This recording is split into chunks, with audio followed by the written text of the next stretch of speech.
Our next show, let's talk about Zanna Don't. Amazing. It opened at a 99-seat house on Theater Row in 2002. A hit there, it transferred to the John Houseman Theater on 42nd Street, which has since been demolished. Billed as a musical fairy tale, Zanna Don't took place in a neon-sequined high school where everyone is gay, which is normal, and straight people are frowned upon. In the school at Zanna Don't, kids read Romeo and Julio. Football players envy chess players for being sex symbols, and guy stuff includes baking brownies and watching Buffy. Book music and lyrics were by Acito, and Jay Rodriguez played Zanna, a sort of fairy Dolly Levi who helps kids find their true mate of the same sex. Now, Roberta and Kate are a couple, and Mike and Steve are a couple, until it turns out that Kate and Steve are heterosexuals. Forget Angels in America. This was a gay Fantasia on national news. Emphasis on the Fantasia. Time Out New York called it an unmitigated delight. Students fall in love on a set that resembles rainbow sherbet laced with psychedelics. Those who didn't enjoy the show thought it was a bit quaint and perky for their taste, and indeed, in the tough post-9/11 world of off-Broadway, a big musical like Zanna Don't had to close after 3 months. The Gay City News critic who reviewed the initial production said, "It packs enough energy from its tiny off-Broadway stage to fill the largest Broadway theater. Hairspray's Tracy Turnblad should be looking over her shoulder." The Gay City News critic who reviewed it when it transferred hated it, calling it monumentally horrific. That's it crazy, it's the same publication. It happens. The show's concept wasn't for everybody, but for the same publication to give it a good and bad review is amazing to me. Now, less than a month after Zanna Don't closed, Queer Eye for the Straight Guy premiered with Jay Rodriguez. As plucky but unlucky in love waitress Roberta, Anika Larsen received raves. Variety called her a firecracker. Backstage called her a standout musical theater find. In the Wall Street Journal, Terry Teachat said, "The 8-person cast approaches perfection, and the adorable Anika Larsen will send viewers of most sexes home with a severe crush." Here to speak about and sing from Zanna Don't, Anika Larsen.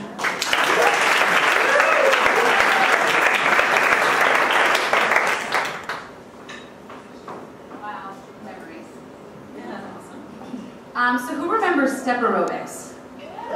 Anyone? In 2002 it was big. This is actually related, I swear. It was big in 2002 and I did it all the time. I don't like this height, but I'll live with it because it wants to be that height. I was doing it all the time in New York Sports Club, and one day I got friendly with my teacher and she knew I did theater, and one day in the beginning of class she said, "Oh my god, Anika, do you know Deb? He does theater, and Deb, this is Anika, you guys do theater. Be friends," is basically what she was implying. We were like, "Hi, let's just do step now." I don't know. So I never saw him in step aerobics again, but 2 months later I got an audition for Zanna Don't, and I walked into the room and I was like, "You're the guy from step class, that's so weird." And I sang for him, and then I read the scenes, he was directing it. At the end of the audition, he said, "Thank you so much. See you in step class." And I was like, "Yes, I didn't book it." But I did. Yeah, I don't know what he meant by that. He never did come to step class. But it was, I have to say, Zanna Don't certainly will go down as one of the best experiences I've ever had in theater. It was just magical. From that first reading I did to the readings after, to the off-Broadway, to the off-Broadway, it just was, it was a charmed little show, and I didn't know, I didn't read reviews, I didn't know people didn't like it, because everybody who came seemed to just love it. I think that it's too bad that it didn't have enough time to run off. It's hard off-Broadway to do a musical and have it succeed, because it really needs to run for a while to let the buzz gather so that people will come. So really, most of the people who came to see it were industry people. And New Yorkers. It wasn't Bridge and Tunnel folk weren't coming, tourists weren't coming, so they didn't know about it. But that did mean it was lovely for me, because it meant, and for all of us really, because we got, I know for all of us it led to a lot of other work and stuff, but it was I think a sort of momentous point in all of our careers. It was, for me, it was huge. It was my first soundtrack, it was my first cast album, so I'd never done that before. It was the first time I ever made a diva demand. You know how like rock stars have like, I want green M&Ms in my dressing room or whatever you said. I'd never done anything like that before, but there was a scene in the show where my best friend Mike and I find that our lovers love each other, and we're freaking out, and we're eating our feelings, and he's eating ice cream, and I'm eating Twinkies.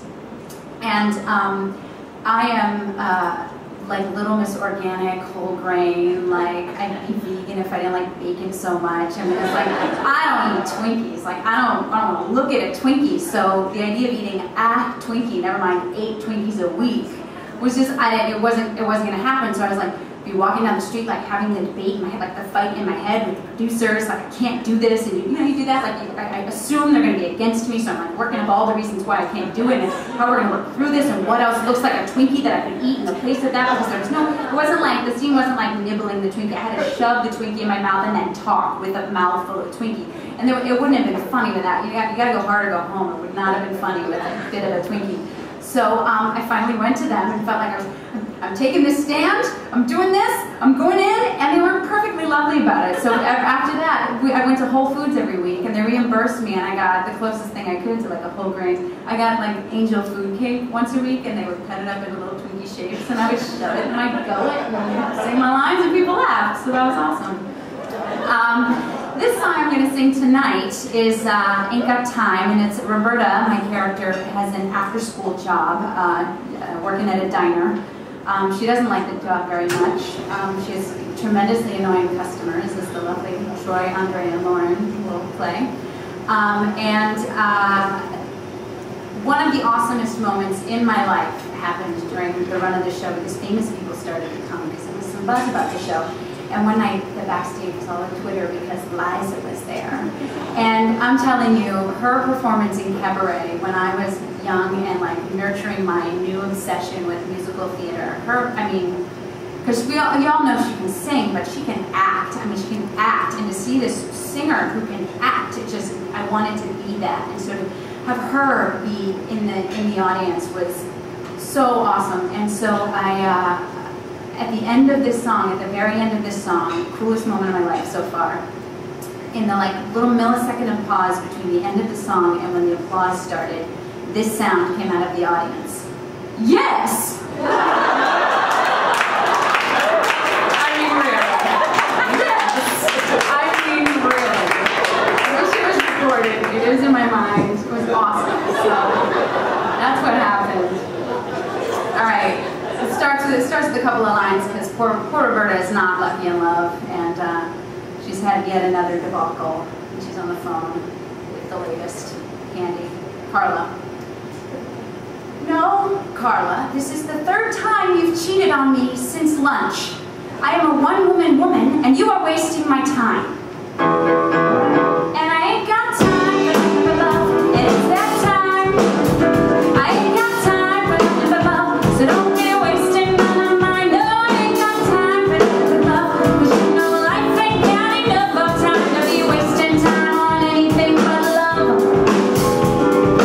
Lord, I know the Bible says we should spread our love around, but my woman was getting biblical with every girl in town. Forgive, they say it's Sunday mass, and I'm nothing to find about. So forgive me, Lord, this one trespass, but I kicked her ass right out, 'cause I ain't got time for love. And it's that time, everybody call me. I ain't got time for love, so don't be wasting none of mine. No, I ain't got time for tears, no lifetime. I ain't no time to be wasting time on anything but love. Lord, I hate to bug you, but I'd like to ask if I may. Would you someday send me someone who won't dump me the next day? I'm not asking for perfection or a heavenly paragon. I'm smart enough to rip my head off, but smart enough to sew it back on, 'cause I ain't got time for nothing but love. And it's that time, I ain't got time for nothing but love, so don't be wasting none of mine. Oh, I ain't got time for nothing but love, 'cause you know life ain't got enough time to be wasting time on anything but love. Padre, you and me, we're pretty tight now, right? So I hope you can appreciate this in the spirit.